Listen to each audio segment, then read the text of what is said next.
আসসালামু আলাইকুম আমার প্রিয় আপু ভাই বোনেরা কেমন আছেন সবাই। আমার জন্য দোয়া রাখেন আমি যাতে ভালো থাকতে পারি। আর যারা আমার ভিডিওটা ক্লিক করবেন একটু দেখেন, আপনারা না দেখলে কে দেখবে বলেন? আপনারাই তো আগায় দিবেন, তাই না? কেউ শখে করে, কেউ ইচ্ছায় করে, আমার দুইটাই অনেক রকম ইচ্ছা আর কি। যাই হোক, আমার ইচ্ছা করে প্রতিদিনই নতুন নতুন অনেক কিছু দেই, অনেক কিছু করি, কিন্তু সবার মতো আমিও শুরু করি, আমার ভাগ্যে কুলায় না আর কি। আপনারা আমার একটু সাপোর্ট করবেন, আমি ইনশাল্লাহ পারবো। তাহলে তো সকালবেলা রান্না বাড়ার ভাবলাম যে রান্না বাড়া করতেছি, এটাই আমার আপু ভাইয়াদের একটু দেখাই, হয়তো তাদের ভালো লাগতে পারে। আমি অনেক কষ্ট করে ভিডিও করি, তাই প্লিজ আমাকে একটা তো কষ্ট তো সবাই করে, ভিডিও করে, ভিডিও করতে তো কষ্ট সবারই আছে, কিন্তু কিছু কিছু মানুষ আছে না, যার চারদিকে শুধু বাধাই আসে।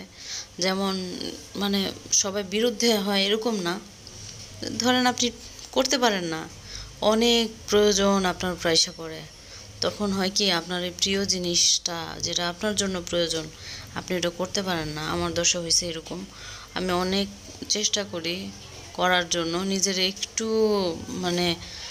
আমি যাতে আমার হাজব্যান্ডের জন্য হেল্পফুল হই, কিন্তু পারতেছি না। আপনারা যদি আমাকে একটু হেল্প করেন তাহলে আমি করতে পারবো ইনশাল্লাহ।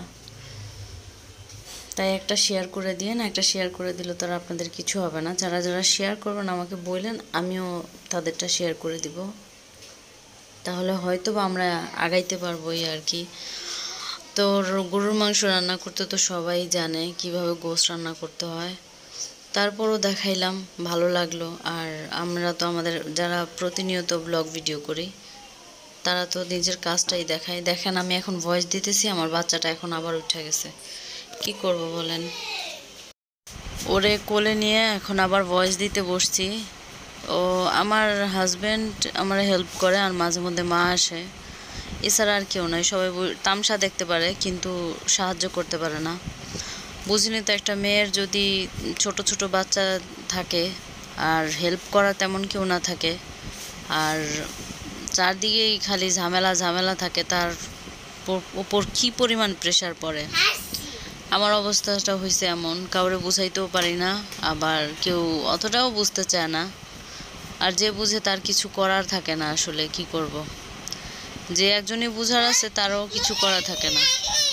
আর হচ্ছে আমি প্রচণ্ড পরিমাণে একটা ট্রমার ভিতরে আছি, আর প্রচণ্ড পরিমাণে একটা টেনশনে আছি। আসলে এই প্ল্যাটফর্মে সবাই কেউ কারো ওই দুঃখের কথা বলতে আসে না, আসে সুখের কথাই বলতে।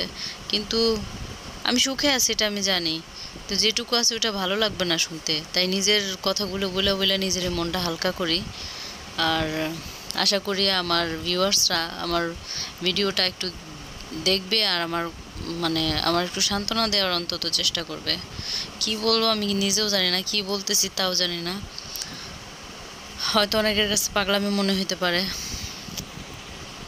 কিন্তু আমার কাছে এটা অনেক সান্ত্বনার একটা জিনিস। যেমন অনেক কথা আছে, একটা গৃহিণী সবাই বুঝাইতে পারে না, তো বাধ্য হয়ে যেখানে কেউ রিটার্ন কিছু বলবে না, অপশন দেখাইতে আসবে না, তাদের কাছেই বলে। আমিও আপনাদের কাছে বললাম, আশা রাখতেছি আপনারা আমার দুঃখটা বুঝতে চেষ্টা করবেন, আর আমার স্বপ্নটা পূরণ করতে আমাকে একটু হেল্প করবেন। আমিও আপনাদের যথাসাধ্য মনে রাখবো, চিরজীবন মনে রাখবো। আর অনেক অনেক দোয়া ভালোবাসা রইল আমার ওই মমতাজ রেসিপি আপুটার জন্য।